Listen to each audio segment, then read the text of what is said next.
1979, Stuttgart, Germany, a conference room. Porsche executives are signing a death warrant. The target? Their own car.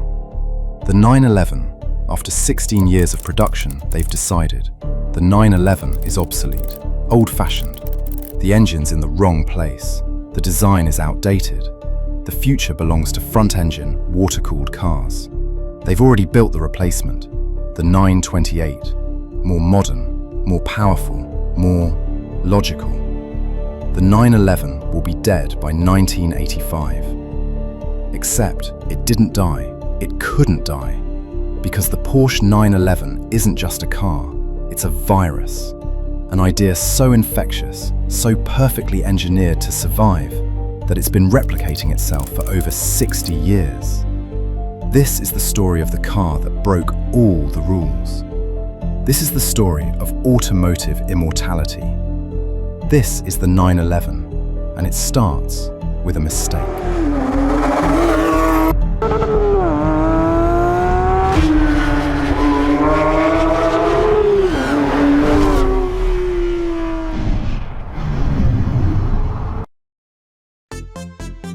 Okay, forget everything you know about the 911.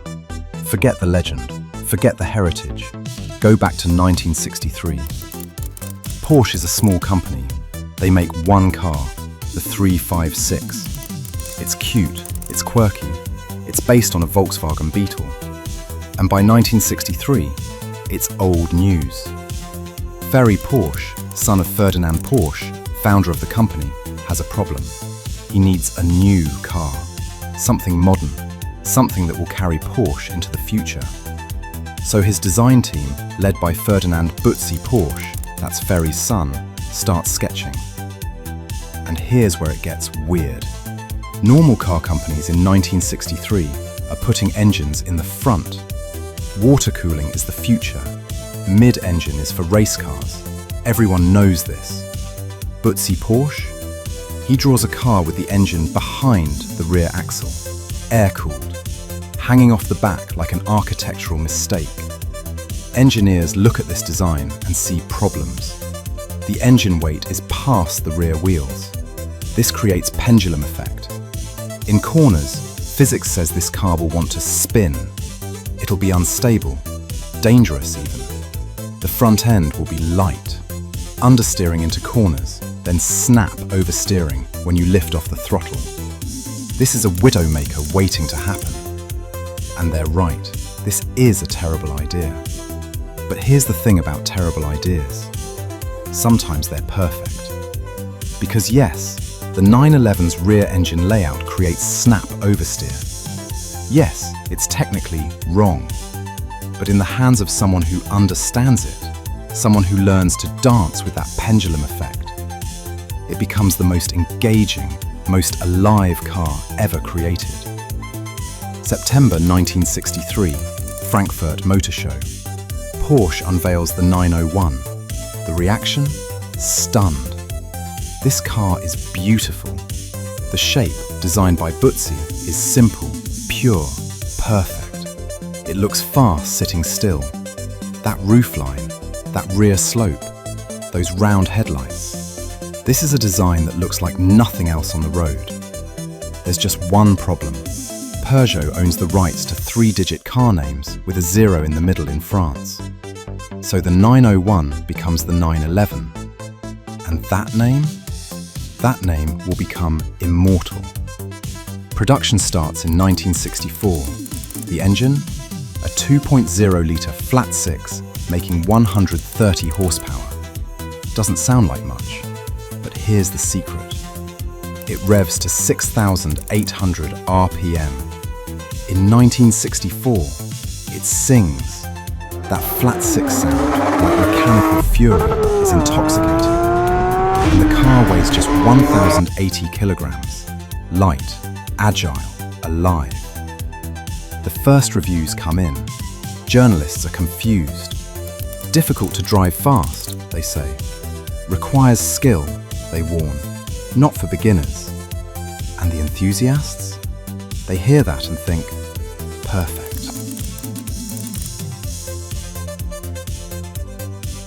Here's what makes the 911 different from every other car. Most cars get replaced every 5 to 7 years. New model, fresh start. The 911, it evolves, like a living organism adapting to survive. In 1966, Porsche introduces the 911S. More power, 160 horsepower, faster, sharper. Then in 1967, the 911T appears. T for touring. Less power, lower price. Now more people can join the cult. Forward to 1969, the wheelbase is extended, 2.2 inches longer. Sounds small? It transforms the handling. The pendulum effect? Tamed. Well, tamed-ish. But here's where it gets interesting. Because while Porsche is selling 911s to dentists and lawyers, they're also racing them.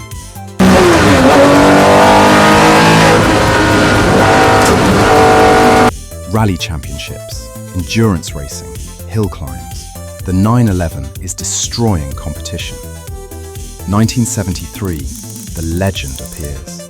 The Carrera RS 2.7.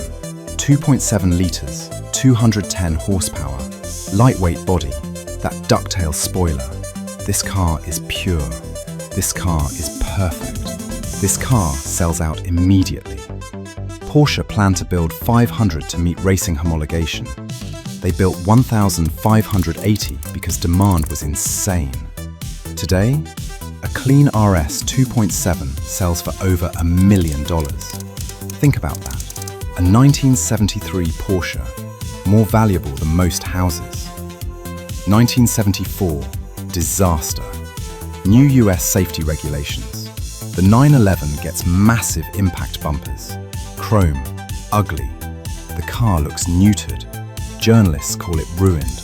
Enthusiasts weep. And Porsche's engineers? They get to work. 1975. Their answer? The 911 Turbo. Oh my God. 3.0 litres, turbocharged, 260 horsepower, 0 to 60 in 5.5 seconds. In 1975, supercar performance. But it's not just fast, it's terrifying. Turbo lag means nothing, nothing, nothing, everything. The boost hits like a punch. The car lunges forward. The rear end gets light. Journalists call it the Widowmaker. Insurance companies refuse to cover it. Drivers crash them.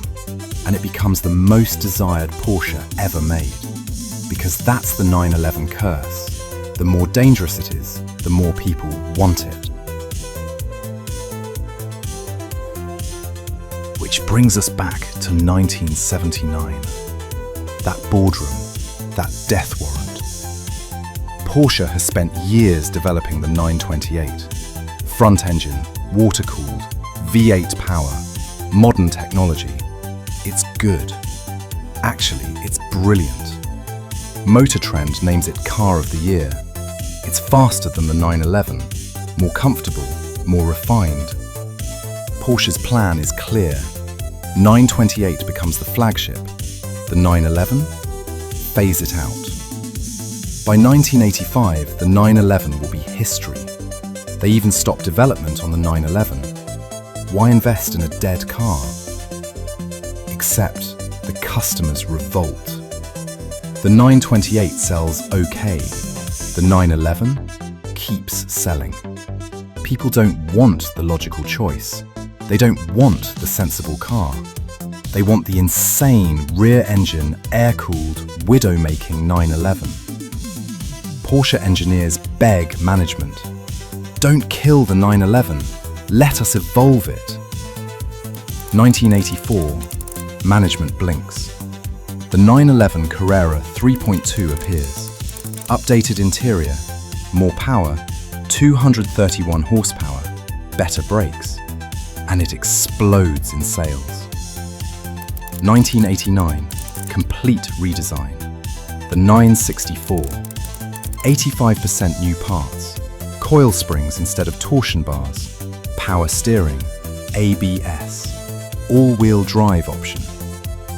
Purists are terrified. They're ruining it. It's not a real 911 anymore. The 964 becomes the best-selling 911 ever at that point. 1994, the 993, the last air-cooled 911. Beautiful, refined. The multi-link rear suspension finally tames the handling demons. This is the 911 perfected. And then, Porsche does the unthinkable. The 996 generation. Water-cooled for the first time in 911 history. And those headlights, not round, oval. Fried eggs, people call them. The internet loses its mind. Not a real 911. Porsche sold out. The 911 is dead. Early sales are rough. Enthusiasts reject it. But here's the thing. The 996 is faster, more reliable, more efficient, better handling. The water cooling solves oil consumption issues. The performance is incredible. And the performance versions, the GT3, the GT2, the Turbo, absolute monsters. The 996 GT3 wins everything. Races, championships, hearts. Slowly, people realize, this is a 911. It evolved. It survived. 2005, the 997 arrives. Round headlights return. Enthusiasts rejoice, and sales explode. The 997 becomes the best-selling 911 ever. 2012, the 991. Longer wheelbase, electric power steering. Purists cry, it's getting too soft. The 991 GT3 RS does the Nürburgring in 7 minutes 20 seconds. Faster than supercars. Too soft, they said. In 2019, the 992 makes its debut. The current generation. Wider, more powerful, more technology. Turbocharged across the range, except GT3. The base Carrera makes 385 horsepower. The Turbo S, 650 horsepower. 0 to 60 in 2.6 seconds. This is a car that was supposed to die in 1985. So here's the real question. Why can't the 911 die? Other legendary sports cars disappeared. The RX-7, the Supra, the NSX.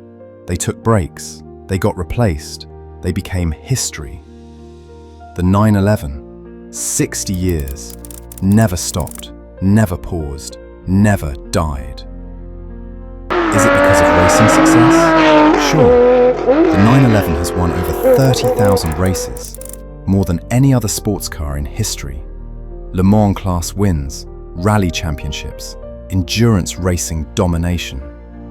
But other cars have won races and still died. Is it the design? That shape, that silhouette? You can see a 1964 911 and a 2024 911 and instantly know they're related. That's design genius, evolution without revolution. But design alone doesn't keep a car alive for 60 years. Is it the engineering, the obsessive refinement, the refusal to compromise? Every generation better than the last. Yes, that's part of it. But here's the real secret. The 911 makes you feel something. That rear engine layout that everyone said was wrong. It creates a feeling no other car can match. The way the weight shifts, the way you have to be engaged, the way it rewards skill and punishes laziness. That flat six sound, that mechanical scream as it climbs to red line. The precision, the feedback, the sense that you're not driving a car, you're dancing with it. The 911 survived because it infected people, like a virus, like an idea. People bought them, loved them, kept them, passed them down. Communities formed, cultures developed, Identities were built around this car. Today, Porsche builds over 38,000 911s every year. In a world of SUVs and electric cars, 38,000 people choose a rear-engine, sports car anachronism. Porsche builds electric cars now. The Taycan, it's brilliant. The 911, still there, still selling. There'll be a hybrid 911 soon, maybe even an electric one someday. And purists will cry, that's not a real 911, just like they cried about the 964's power steering, the 996's water cooling, the 991's electric steering, the 992's turbocharging. And you know what will happen? The 911 will adapt, it will evolve, it will survive, because that's what it does. In 1979, they tried to kill it. In 1998, they said water cooling ruined it. In 2024, they wonder when electric will kill it. But here's what 60 years has taught us. You can't kill an idea. You can't kill passion. You can't kill perfection that's willing to evolve. The Porsche 911 isn't just a car. It's proof that the impossible can survive. It's proof that engineering mistakes can become legends. It's proof that some things are too perfect to die. Even a 911, the car they couldn't kill, the car they'll never kill. The beautiful, impossible, immortal mistake. If this story of automotive immortality got your heart racing, smash that like button and subscribe. Ever driven a 911? Which generation is your favorite? Sound off in the comments. And remember, the 911 survived because people refused to let it die. Keep the legend alive.